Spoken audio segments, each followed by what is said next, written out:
Kitch Ban, N5 VDO 2. VO Fan 1.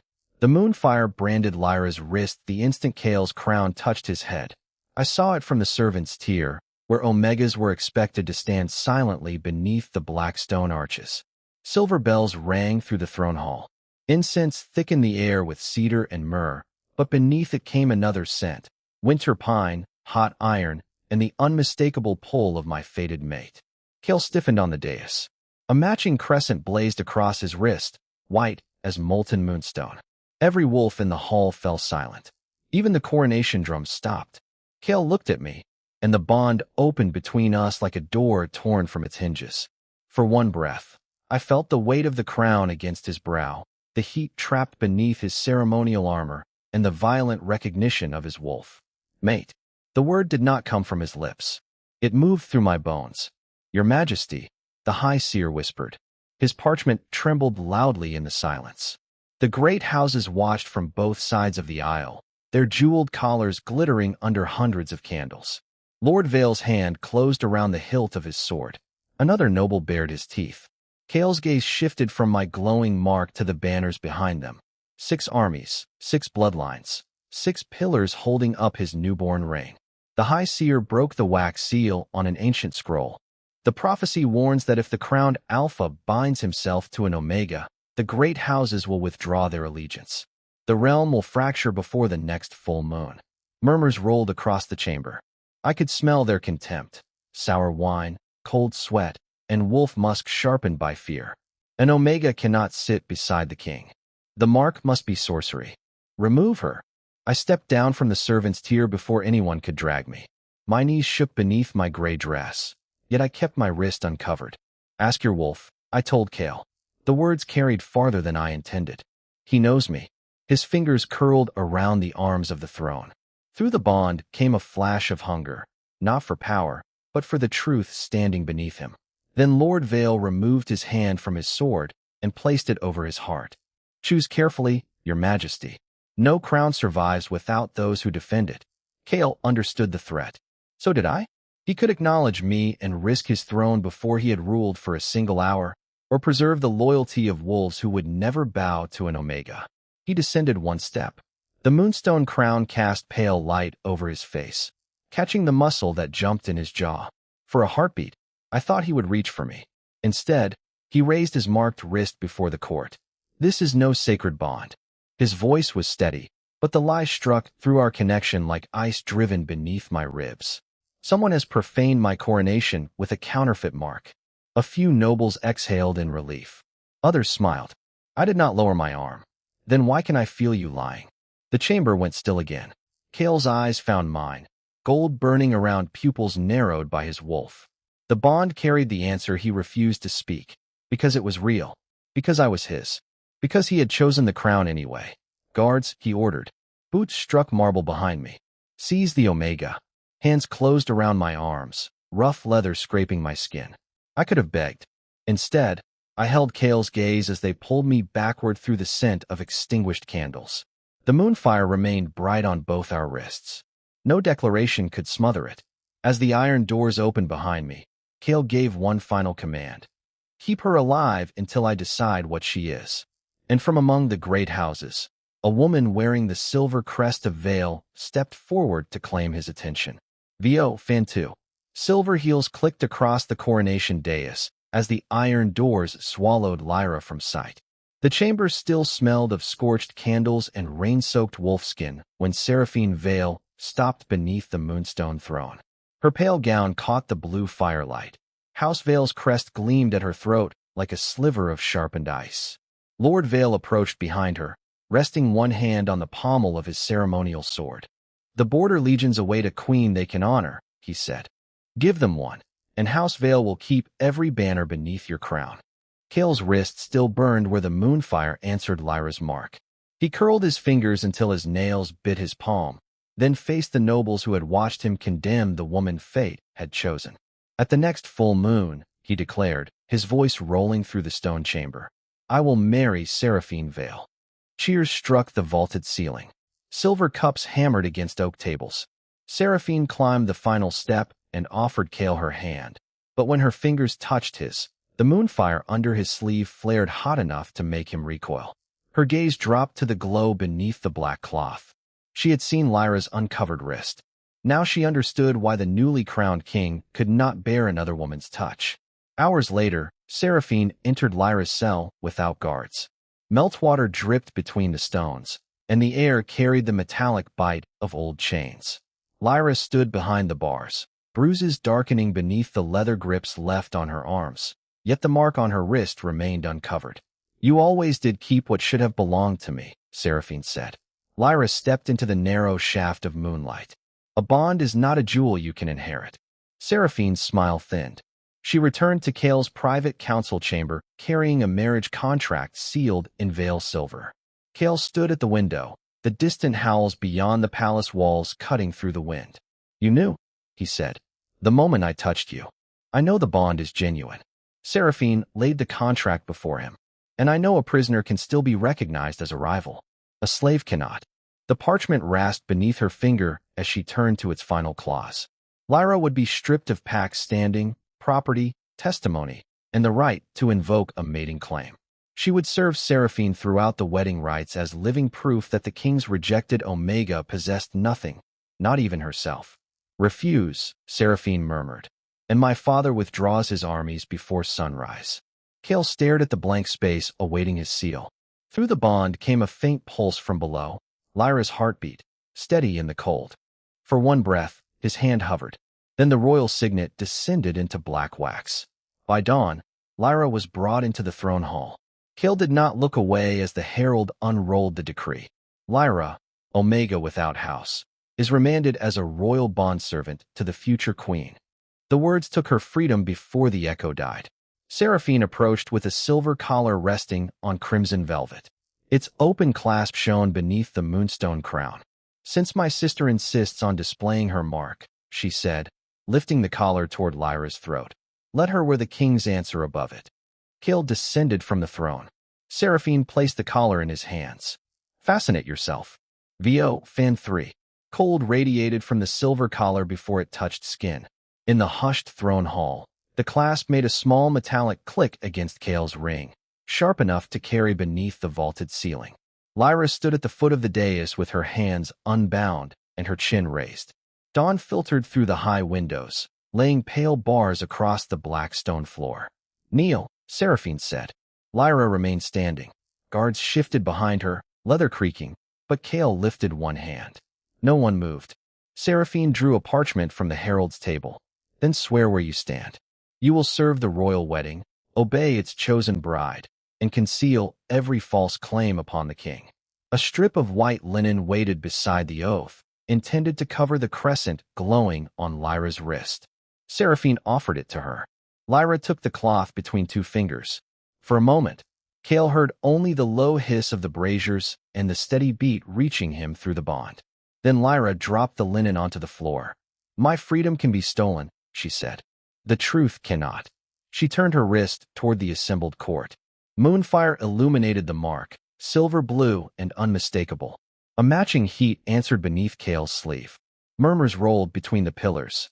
Seraphine's mouth hardened. "Bind the oath with silver." Kale stepped closer. The collar was heavier than it appeared, its polished surface cold and flawless. Lyra did not retreat when he raised it. Only the pulse at the base of her throat quickened. "Hide the mark," he murmured, too softly for the court. "Give them no further reason to punish you." Her gaze settled on him. "You are the reason." The words struck without volume. Kale placed the open band around her neck.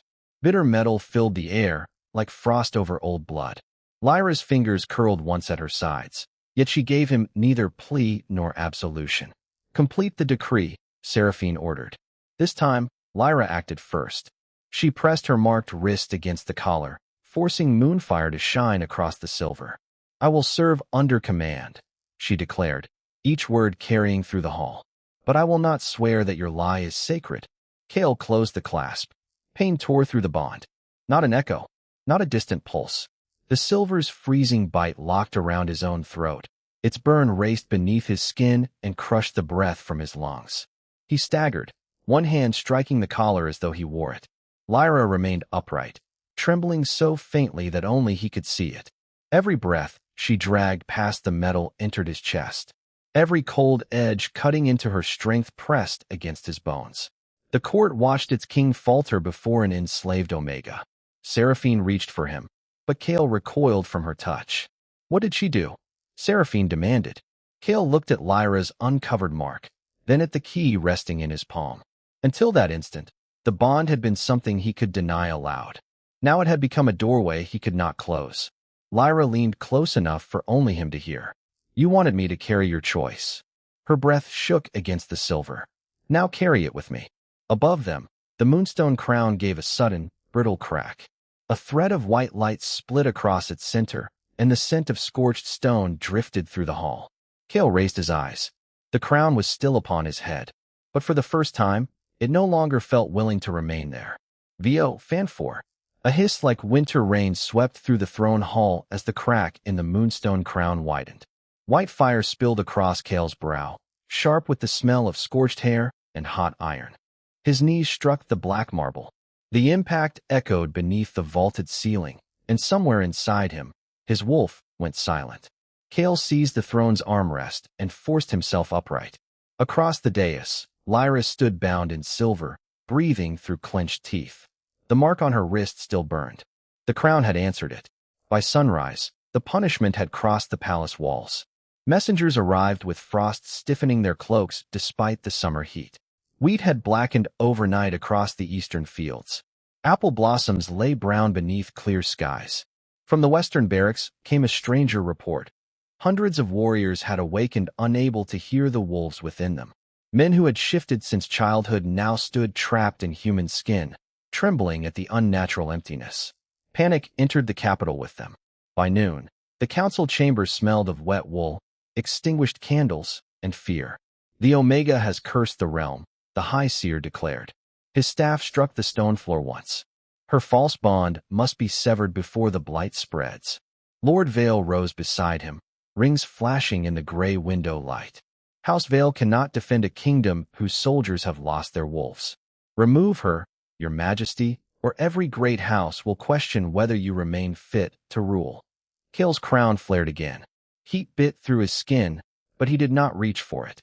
He remembered the instant the silver clasp had closed, the pain passing from Lyra's body into his, exact and undeniable. The fields had not withered when her mark appeared. The warriors had not gone silent when she refused to kneel. The realm had begun to break only after he bound what the moon goddess had joined. Bring her before us, Seraphine said. Chains whispered beyond the doors. Lyra entered between two guards, the collar pale against her throat. Her gaze moved from the dead leaves scattered across the council table to the dark crack in Kale's crown. Tell them, she said. No, please soften the words. Tell them when it began. Every noble turned toward him. Kale could end the accusation with one sentence. He could name his own betrayal and let the court judge the king instead of the enslaved Omega. Then Lord Vale laid a military seal on the table. If she is not confined by nightfall, our armies leave the northern border. Kale's fingers tightened around the throne until stone dust gathered beneath his nails. Beyond the windows, frightened wolves howled without answers from the men who loved them. Before him, Lyra waited, not for rescue, but for truth. Kale lowered his eyes. The bondservant will remain under guard. Silence landed harder than a verdict. Lyra did not flinch. She merely turned her marked wrist upward, letting its moonlight shine across the table while the crown burned another thin line into Kale's brow. Then let everyone remember, she said, that your kingdom began dying while its king knew why. The guards led her away. This time, Kale felt no silver pain through their bond, only distance. Outside, the palace bells began ringing in alarm. A breathless captain entered carrying a child whose lips had turned pale beneath the moon's cold glow. Your Majesty, he said, it has spread beyond the wolves. Vo, fan 5. Cold blue light trembled across the infirmary walls as one small bed after another filled with children. Their breaths came shallow beneath wool blankets, and the air smelled of fever herbs, hot wax, and winter rain. Lyra entered between two guards, the silver collar biting colder with every step. The captain's child lay nearest the door, his fingers curled like pale leaves. Behind him were beta children, servants' children, and omegas from the lower quarter. Moon sickness had observed no rank. The royal healers pressed steaming cloths to their foreheads, but the glow beneath their skin only brightened. Then Lyra heard a woman sob beside the final bed. Seraphine stood there, clutching the hand of a boy no older than 8. "My brother," she whispered when Lyra approached. "Save him." Lyra looked at the woman who had demanded her enslavement, then at the child struggling for air. She did not bargain. A healer gave Lyra a small lancet. One crimson drop touched the boy's lips, shimmering silver before it vanished. His rigid body softened. Warm color returned beneath his cheeks, and his next breath came deep enough to stir his blanket. "The others," Lyra said. The collar pulsed with frost as she moved from bed to bed. Each drop weakened the blue light inside a child, but it also drained the warmth from her hands. By the 12th bed, her knees struck the stone. By the 20th, the guards had stopped pretending not to stare. Mothers crowded the doorway as dawn washed the windows gray. The last child opened her eyes and whispered, "Thank you." Lyra braced herself against the bed frame. Across the palace, Kale doubled over beside his council table. Their bond carried no pain now, only a sudden hollow cold that made his silent wolf claw once at the darkness and vanish again. By noon, word had crossed the capital. Bread appeared outside Lyra's chamber. White flowers covered the stairs. Citizens who had once lowered their eyes now touched 2 fingers to their hearts when she passed. That night, an infirmary servant loosened the bolt behind her guards. "The eastern gate is open," he murmured. "A horse is waiting beyond the orchard." Rain cooled Lyra's face as she crossed the empty courtyard. The road beyond the gate smelled of wet pine and freedom. No guard called after her. No chain blocked her path. Then voices drifted from the guardhouse. "If the bondservant escapes, the Omega quarters answer for it at sunrise." Lyra stopped beneath the open arch. Far beyond the walls, darkness promised a life no king could command. Behind her, dozens would pay for the liberty they had offered her. She turned. Mud clung to her bare feet as she walked back through the gate and pulled it closed herself. Kale stood beneath the portico, rain shining on the cracked crown above his burned brow. His gaze moved from the open road to the silver collar. "Why return?" Lyra placed the guardhouse decree into his hand. "Because your laws make innocent people carry the cost of your choices." The courtyard had filled silently behind him, servants, soldiers, and parents holding recovered children. For the first time, they bowed to the enslaved Omega while their Alpha King remained standing alone. Seraphine pushed through the crowd, her healed brother beside her. Gratitude vanished from her face when she saw whom the people honored.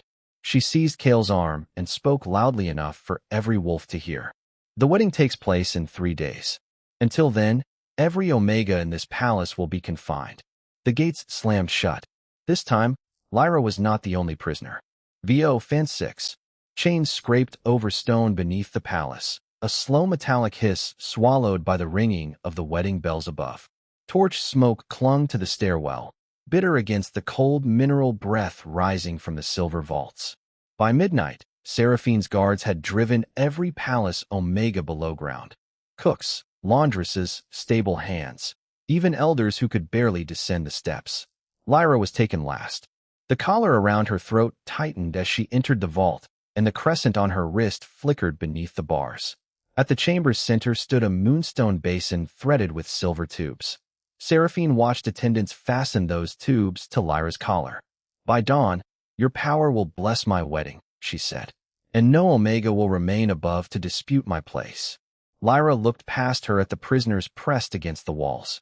"A crown fed by captives will never belong to you." The ritual began.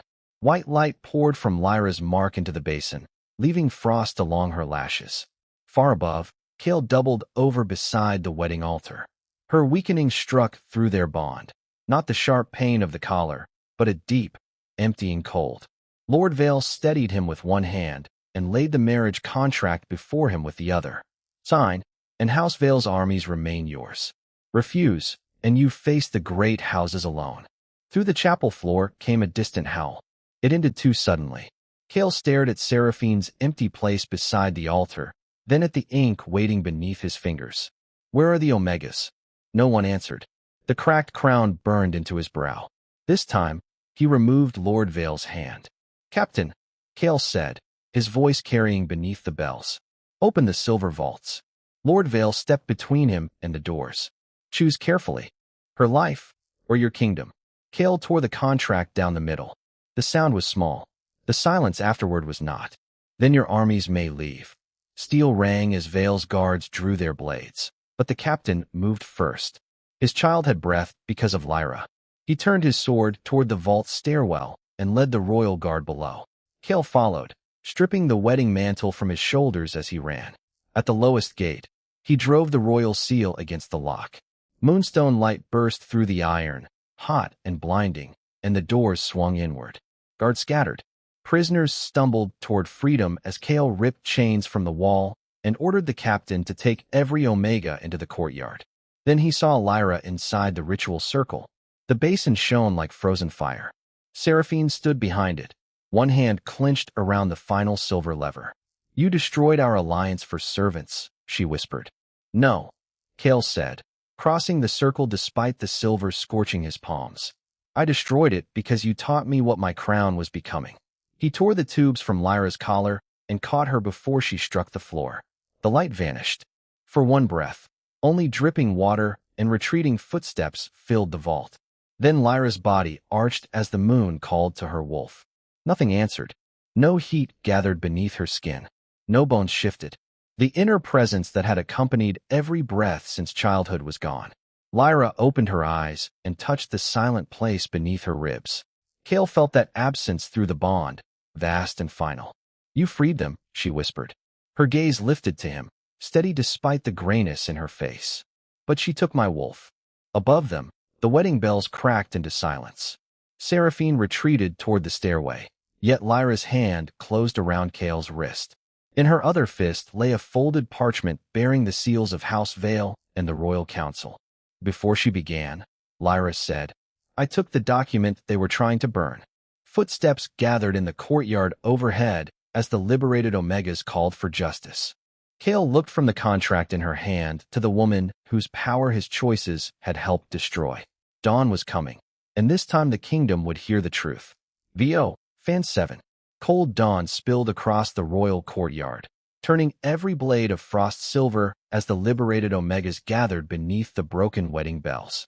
Their chains lay in heaps on the flagstones. Lyra stepped among them without her wolf's grace, one hand pressed beneath her ribs, the other holding the scorched parchment. Cale followed at a distance. No crown could have made the space between them feel wider. Read it aloud, Lyra told the High Seer. The old man remained beside Lord Vale and Seraphine beneath the marble archway, incense clinging to his robes. A slave does not command this court. Lyra raised her marked wrist. Then deny your seal. A murmur moved through the courtyard. She opened the document and held it toward the rising light. Wax stamped with House Vale's crest joined the crescent seal of the Royal Council. Beneath them stood the High Seer's signature. Lyra read each clause clearly. The prophecy had been commissioned before Cale's coronation. The warning against an Omega mate had been invented. Seraphine's marriage would place Vale's soldiers around the throne and give the council control of succession. Lord Vale lunged for the parchment, but the captain stepped between them. Steel whispered from its sheath. My guard answers to the realm. The captain said, not to House Vale. Seraphine's perfume cut through the cold air as she backed toward the arch. It proves nothing. Seals can be stolen. Cale took the parchment from Lyra, examined the signatures, then faced the assembled kingdom. His jaw tightened. They deceived the crown. And you used their lie? Lyra said. The words landed harder than an accusation shouted in anger. Cale's fingers curled around the brittle edge. Before he could answer, every torch in the courtyard extinguished. The wind died. Even the frightened breathing of the crowd seemed to vanish beneath a low, clear hum rising from the moonstone crown. Though dawn had come, a full moon appeared above the palace. White, immense, and bright enough to cast sharp shadows across the frost. Light descended into the courtyard and shaped itself into a woman clothed in flowing silver. Every wolf-blooded soul dropped to one knee. Lyra remained standing only because the moon goddess touched 2 fingers beneath her chin. Warmth traveled across Lyra's skin, but the hollow where her wolf had lived stayed silent. The parchment exposes their ambition, the goddess said. Her voice sounded like ice breaking over deep water. It does not absolve the king. Kale lowered his head. The prophecy was false. Yes. The goddess turned toward him, and the moonstone against his brow began to pulse. No law of mine forbade your bond. No fate demanded Lyra's chains. The mark gave you recognition, not obedience. The nobles offered fear. You chose cruelty. Images flashed within the silver light. Kale naming the bond false, closing the collar with his own hands, remaining silent while Lyra bore his blame. Nothing hidden, nothing forced. Kale sank fully to his knees, the false prophecy crumbling in his fist. Seraphine and the High Seer could no longer serve as shields between him and what he had done. Lyra looked down at him, her collar dull against skin that would never feel a shift again. You asked what truth would cost, she said quietly. Now you know. A crack split the moonstone crown from rim to center. The goddess lifted one hand, and the courtyard stones trembled beneath every knee. At sunset, she declared, the crown will answer for the mate its bearer enslaved. The kingdom rose into stunned silence as pale fire spread through the fracture. Kale had until the final light to face judgment, and this time, no prophecy could choose for him. VO, Fan 8. The final blade of sunlight caught the fracture in the moonstone crown, and a sound like ice splitting across a frozen lake rang through the courtyard. Pale fire poured from the crack. It washed over the kneeling council, the rescued Omegas, and Lyra's silver collar, filling the air with the sharp scent of rain on stone. The moon goddess stood inside that light, her bare feet untouched by the frost spreading beneath her. The crown may remain, she said, her voice vibrating through every pillar, if Lyra willingly accepts her chains again. A murmur tore through the crowd.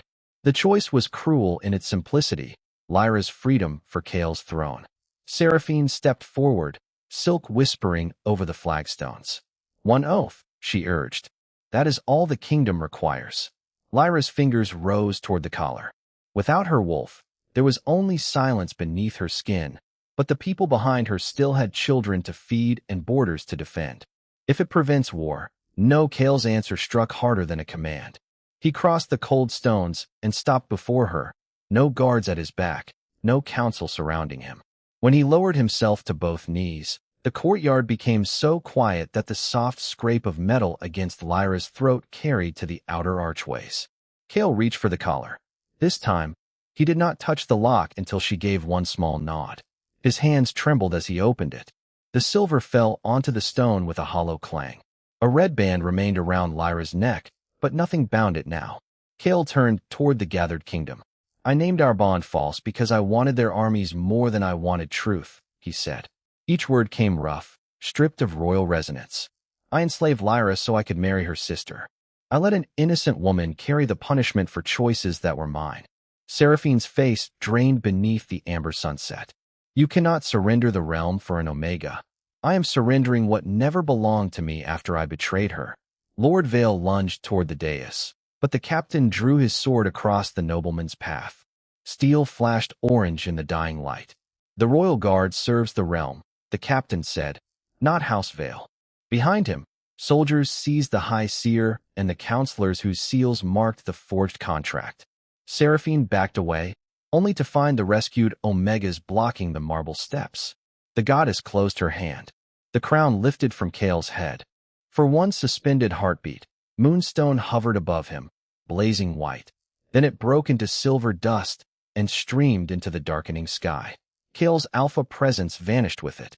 Wolves throughout the courtyard raised their heads as the pressure of his command dissolved, leaving him merely a man kneeling before the woman he had wronged.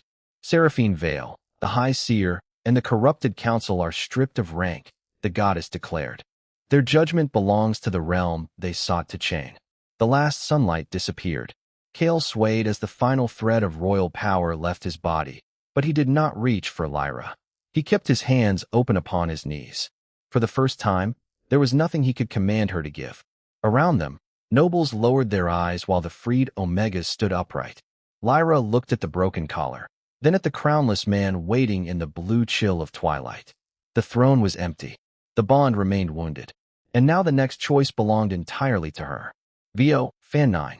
Cold wind moved through the empty throne, carrying the scent of rain and scorched moonstone across the courtyard. Somewhere beyond the palace walls, a bell began to toll, not for a king, but for the end of his reign. Lyra stepped past the broken collar. Its silver links lay pale against the black stone, still warm from the goddess's fire. Kale remained on his knees, his breathing uneven in the sudden absence of alpha power. When she approached, he lowered his gaze. "I will leave before dawn," he said. "You will never have to see me again." Lyra stopped close enough to hear the rough catch in his voice. No invisible command pressed against her bones now. The wounded bond held no pull. She was forced to obey. Only silence. Only choice. Behind her, the freed families waited beneath the blue torchlight. The captain placed the royal seal in Lyra's palm. "The throne requires a guardian," he said. Nobles who had once watched her crawl beneath silver now bent their knees. The Omegas did not. They stood with her, shoulder to shoulder, and Lyra understood the difference. She closed her fingers around the seal, then faced them all. "No crown will ever again decide whose life has value," she declared. "The council will be rebuilt with every rank represented. The silver vaults will be destroyed. Bondage ends tonight." The courtyard answered with hundreds of fists striking hearts, a low thunder rolling through the cold. Seraphine's face tightened beneath the guard's torchlight.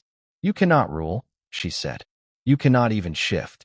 Lyra turned toward her sister. The place where her wolf had once lived remained quiet, an ache without a voice. She did not hide it. "Then I will rule, without becoming the creature you feared." At the captain's signal, Seraphine, Lord Vale, and the High Seer were led away to face judgment under the laws they had twisted. Kale rose only after the courtyard had emptied. Without the crown, he seemed younger and more tired, his dark ceremonial mantle hanging like borrowed cloth from his shoulders. He unclasped it and laid it at Lyra's feet. "I have nothing left to offer you. That is why I can finally believe the next thing you give me," she replied. His eyes lifted. Lyra did not restore the bond, forgive the years in a breath, or place his hand over her mark. Instead, she held out the royal seal. "Help tear down the vaults. Serve the Omegas you enslaved. Live without privilege long enough to learn gentleness." Kale accepted the seal with both hands, as carefully as if it could burn him. "And afterward, ask me who I choose." Dawn found them beneath the palace, breaking the first silver chain together. Months later, Kale stood among builders rather than nobles, his palms scarred by honest labor. The vaults became a sanctuary, the throne became an elected council seat, and Lyra took her place not as Luna by a king's claim, but as the realm's chosen leader. When Kale finally approached her beneath a clear full moon, he bowed without command or expectation. "Lyra," he whispered, "will you walk with me?" This time, she offered him her hand. The goddess had taken his crown so that love, at last, could meet her standing free. Essie, he enslaved his fated mate to marry her sister. Until the moon goddess took his crown follows Lyra, an outcast Omega betrayed by Kale, the newly crowned Alpha King destined to love her. Fearing rebellion, Kale denies their sacred bond, forces Lyra into silver chains, and chooses her noble sister, Seraphine.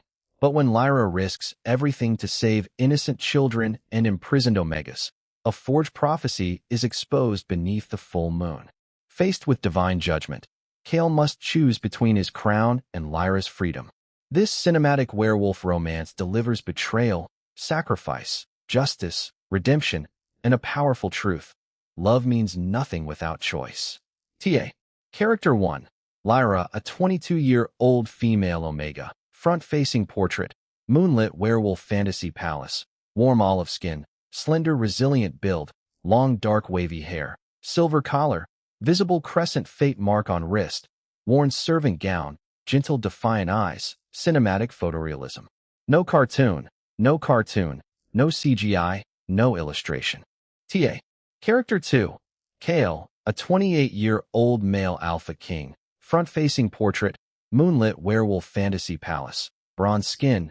Tall muscular build. Short raven black hair. Amber wolf eyes. Sharp features. Black royal armor. Cracked moonstone crown. Stern remorseful expression. Cinematic photorealism. No cartoon. No cartoon. No CGI. No illustration.